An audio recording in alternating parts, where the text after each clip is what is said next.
안녕하세요. 결혼하고도 정신 못 차리고 시댁이 자기 가정이라고 생각하는 남편과 이혼을 결심한 30대 여성입니다. 사실 애도 있고 그래서 어떻게든 이 시기를 슬기롭게 극복해 보려고 했는데 아무리 저 혼자 그런 생각을 하면 뭐 하겠어요. 손뼉도 마주쳐야 소리가 난다고 남편도 같이 협조를 해줘야 상황에 진전이 있을 거 아닌가요? 그런데 남편은 무조건 제가 잘못하고 있는 거라며 저 하나만 잘하면 아무 문제가 없을 거랍니다. 그런 사람하고 더 이상 무슨 대화가 되겠어요. 남편하고는 아는 언니의 소개로 만났습니다. 당시 저는 건강상의 이유로 잠시 일을 쉬면서 여러 가지 운동을 배우기 시작했는데 아는 언니가 자기 지인 중에 운동에 일가견이 있는 사람이 있다면서 굳이 자리를 만들어주겠다고 하더라고요. 솔직히 내키지는 않았지만 그래도 언니 딴에는 신경 써주는 건데 거절하기도 그렇고 또 한편으론 그런 사람 한 명 정도는 알고 지내도 나쁠 건 없겠다 싶대요. 그래서 언니에게 한번 만나보겠다고 하고는 그렇게 소개를 받게 된 사람이 바로 지금의 남편이에요. 평범한 직장인이던 남편은 알고 보니 대학 시절 체육학과를 전공해서인지 언니 말대로 다양한 운동에 해박한 지식을 갖고 있었습니다. 한참 사귀던 당시 저는 다른 무엇보다도 남편의 성실한 성격에 매력을 느꼈어요. 남편은 퇴근하기가 무섭게 헬스장으로 향하는 소위 바른생활 사나이였기 때문이죠. 그리고 술, 담배는 전혀 하지 않는 데다가 여자에게도 별 관심이 없었으니 솔직히 제가 신경 쓸 만한 상황이 한 번도 없었답니다. 사실 제 친언니는 친구가 정말 많은 형부하고 결혼을 한 탓에 여러 가지로 소가리를 많이 했어요. 특히나 남자는 인간관계가 중요하다면서 얼마나 술자리가 잦았는지 언니가 몇 번이나 친정부모님 앞에서 눈물을 흘리기도 했지요. 그래서 저는 절대로 술자리 좋아하는 남자는 만나지 않겠다고 다짐했는데 그런 면에서 남편은 정말 제 이상형에 가까운 사람이었네요. 사귄 지 2년 만에 남편에게 정식으로 프로포즈를 받고 저는 2번 고민할 것도 없이 예스를 외쳤습니다. 그리고 양가 가족들과 친구들의 축복을 받으며 부부의 연을 맺게 되었지요. 그때만 해도 저는 제가 정말 지극히 정상적인 집구석에 시집을 갔다고 믿었습니다. 집이 아니라 집구석이라고 표현하는 건 생각만 해도 지긋지긋해서 그래요. 정말이지. 시어머니든 남편이든 둘 중 한 명이라도 진작에 본색을 보여줬다면 오늘날 제가 이렇게 이혼을 생각할 일도 이런 사연의 주인공이 될 일도 없었을 텐데 생각할수록 분할 뿐입니다.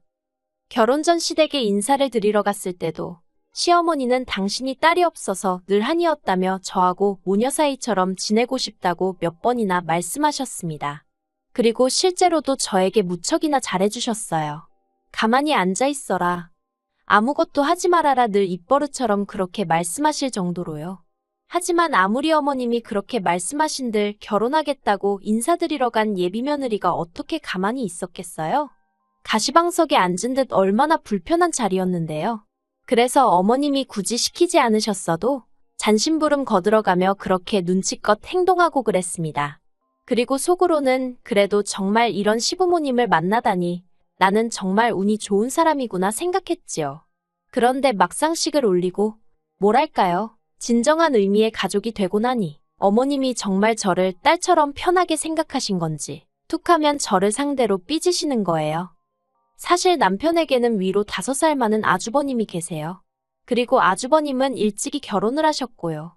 그런데 딸이 없어 저와는 모녀 사이처럼 지내고 싶다는 어머님이 어째서인지 형님과는 영 사이가 편치 않아 보였습니다. 그래서 남편에게 어머님하고 형님하고 사이가 별로냐고 물으니 남편이 저더러 형님이 이상한 사람이라고 하더라고요. 어머님은 그저 형님하고 가깝게 지내고 싶어 하셨을 뿐인데 형님이 벽을 쳤다나 어쩐다나 하면서 아주 열불을 내대요. 그리고 그때만 하더라도 제가 형님하고 몇 번 대화를 나눠본 적도 없고 그래서 솔직히 형님이 어떤 사람인지 전혀 몰랐거든요. 그래서 남편 이야기만 듣곤 형님 성격이 좀 까칠한가 보다 그렇게만 생각했습니다. 그런데 이게 웬걸. 제가 어머님을 겪어보니까 까놓고 말해서 형님이 아주버님이랑 이혼을 안 하는 게 용하다 싶을 지경이었어요.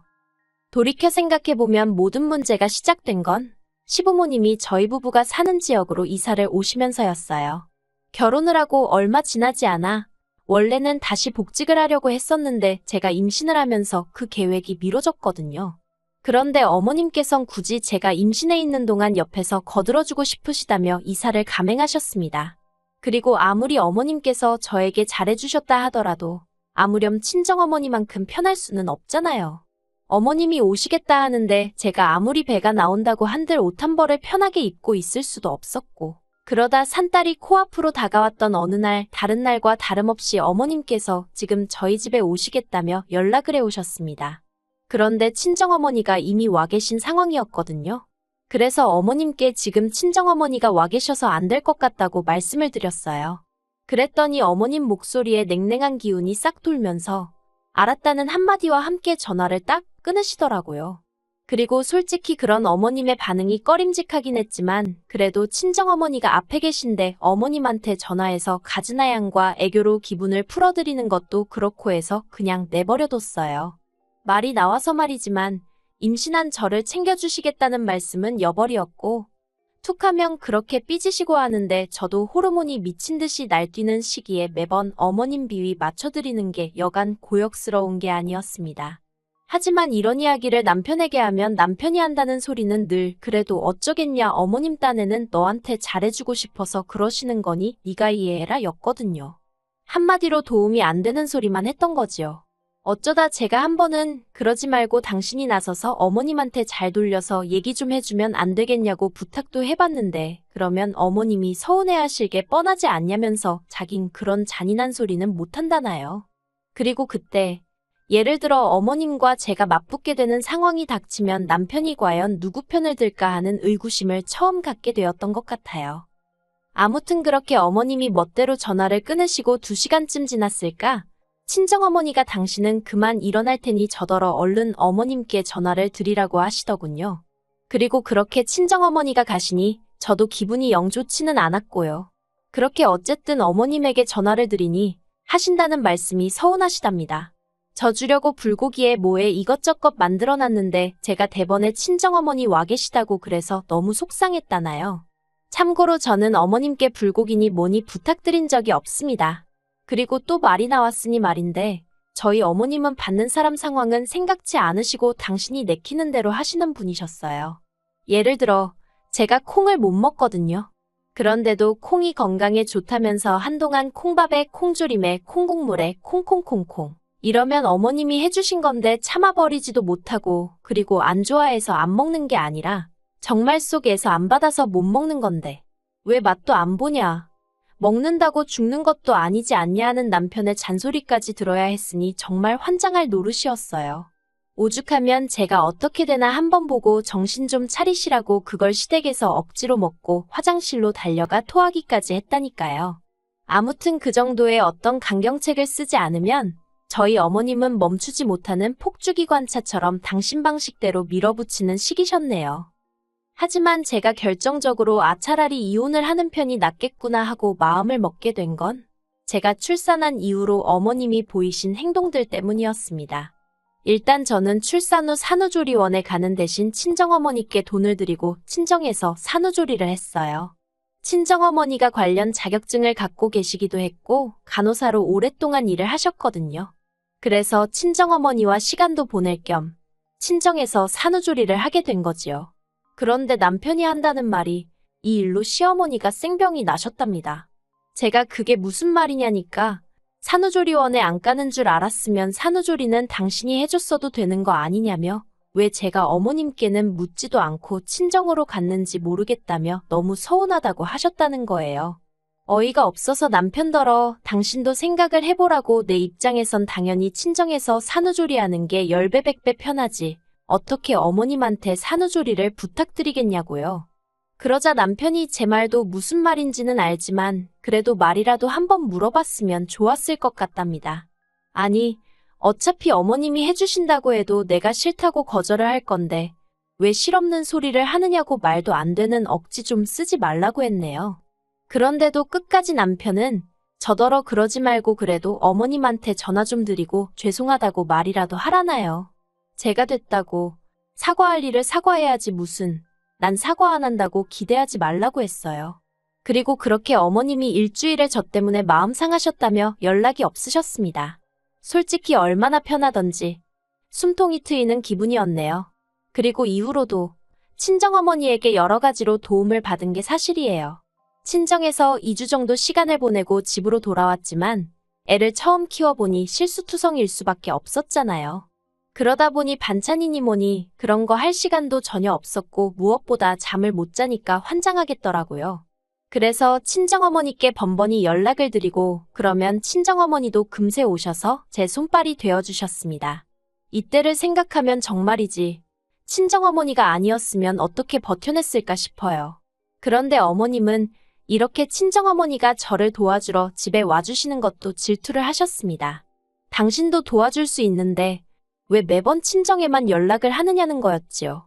그런데 솔직히 말해서 어머님은 정말 도움이 하나도 안 되는 분이셨어요. 일례로 저희 애는 품에 안겨야만 잠을 자는 편이었거든요. 그리고 등에 무슨 센서라도 달린 것 마냥 내려놓으면 내려놓기가 무섭게 잠에서 깨서 울어버렸고요. 그런데 어머님은 제가 아이를 안고 있으면 당신도 안아보게 해달라며 달라고 하시고 그래서 내키지 않아도 안겨드리면 정말 1분도 안 안고 계시다가 무겁다며 탁 내려놓으시기가 일쑤였습니다. 그러니 기껏 재워놔도 소용이 없었고 그렇게 애가 잠을 설치면 결국 제가 고생은 더 하게 되잖아요. 그러니 아무리 일손이 딸리고 도움이 필요해도 어머님 생각이 날 리가 없었지요. 어머님만 오시면 저 하고 있는 것도 신경 써야 되고 제대로 된 도움도 못 받고 그러나 중에 어머님이 행여 별것도 아닌 정말 저는 생각지도 못한 일로 삐지시진 않을지 눈치도 봐야 하고 정말 한마디로 저한테 좋은 점이 하나도 없었으니까요. 그런데 며칠 전 남편이 저한테 할 말이 있다더니 어머님 이야기를 꺼냈습니다. 사실 근래 어머님으로부터 연락이 줄어들어 다행이다 싶으면서도 또 무슨 일로 심사가 뒤틀리셨나 생각은 종종 했거든요. 그런데 괜히 연락했다 덤태기 쓰진 않을까 싶어서 남편이나 어머님한테 딱히 묻지 않았지요. 그리고 아니나 다를까 제 생각대로 어머님은 삐져 계신 상황이었고 그걸 제가 몰라준다 싶으셨는지 남편을 통해서 당신의 불쾌한 기분을 전해오신 거였습니다. 그런데 그 내용이 가관이었어요. 제가 어머님과 친정어머니 사이에서 친정어머니만 찾는다며 정말 서럽다고 하셨다는 거예요. 그리고는 저더러 친정과 시댁 사이에서 한쪽만 선택하라고 하셨답니다. 앞으로도 그렇게 친정어머니만 찾아댈 거면 당신하고는 연을 끊자고요. 그리고 저는 솔직히 무슨 생각으로 그런 얘기를 하셨을까 싶대요. 당연히 제 입장에선 친정이지 시댁일 리가 없잖아요. 그래서 남편더러 정말 그렇게 말씀하셨냐니까 그렇답니다. 그래서 제가 그러면 어쩔 수 없네. 나는 당연히 친정이지 했어요. 그랬더니 남편이 저더러 제정신이냐면서 결혼했으면 이제 이 집 식구니까 당연히 시댁을 골라야 하는 거 아니냐입니다. 이런 상황에서 친정을 골랐다는 건 자기랑 안 살겠단 말이나 다름없는 거 아니냐면서요. 그리고 남편의 말 같자는 소리에 저는 더 이상 뭐라 대꾸해줘야 할지 모르겠대요. 그래서 제가 남편에게 역으로 물었습니다. 당신은 나하고 우리 애 그리고 어머님 사이에서 한쪽만 고르라면 누굴 고를 거냐고요. 그랬더니 남편이 잠깐 고민하는 듯 하더니 제가 어머님을 버렸으니 자기라도 어머님을 선택해야 하지 않겠냐는 거예요. 그리고 전 솔직히 믿는 구석이라고 해야 할지 그러니까 적어도 남편이 그런 한심한 대답을 할 줄은 상상도 못하고 한 질문이었거든요. 그런데 명색이 애아빠란 사람이 애는 안중에도 없고 떡하니 어머님을 고르는 걸 보고는 아, 이 인간은 아니구나. 남편으로도 애아빠로도 안 될 사람이구나 싶대요. 그래서 제가 그럼 어쩔 수 없지 않겠냐고 가서 어머님이랑 알콩달콩 잘 살라고 했습니다. 나도 친정 가서 친정 부모님이랑 우리 애랑 같이 알콩달콩 살겠다고요. 그리고 정말 어디 가서 말하기도 어이없는 앞의 사연으로 저는 남편과 이혼을 결심하게 되었습니다. 저는 남편이 좋았던 이유가 성실한 성격도 있었지만 우직하다고 해야 할지 사람이 책임감이 있어 보여서 좋았거든요. 그래서 막말로 가진 것도 없고 한마디로 별 볼 일 없는 남자지만 희망이 있다고 생각하고 결혼까지 한 거였고요. 그런데 자기 어머님 일이라서 그런지 옳고 그른지도 제대로 못 보고 자기가 앞으로 정말 책임져야 할 사람이 누군지도 판단도 못하는 머저리일 줄은 몰랐네요. 그래서 남편에게 이혼하자 했더니 저더러 제 심사가 꼬여서 이 지경이 된 거라며 지금이라도 시어머니께 앞으로는 친정어머니한테 하듯이 잘하겠다고 섭섭하게 해서 죄송하다고 사과만 하랍니다. 그러면 모든 게 제대로 돌아갈 수 있다면서요. 하지만 저는 그럴 생각도 절대 없고 변호사 사서 고부 갈등으로 이혼 소송을 할 생각이에요. 솔직히 막말로 어머님께 하지도 않은 잘못을 빌며 사과드린 게 하루 이틀 일이 아니고 그러니 한 번 더 한다고 크게 문제될 것도 없어요. 그렇지만 매번 이렇게 숙여드리다간 정말 제 팔자가 남아나질 않겠다 싶어서 지금이라도 아니다 싶은 이 선을 끊어내야 할 것 같습니다. 남들은 시어머니가 며느리랑 가까워지고 싶어서 그런 건데 며느리가 너무하다 할지도 모르겠어요. 하지만 시도 때도 없이 미친 여자 널뛰기 하듯 오르락내리락 하는 어머님 심사 맞춰드리는 거, 이게 얼마나 고역인지 안 해본 사람은 모를 겁니다. 어휴.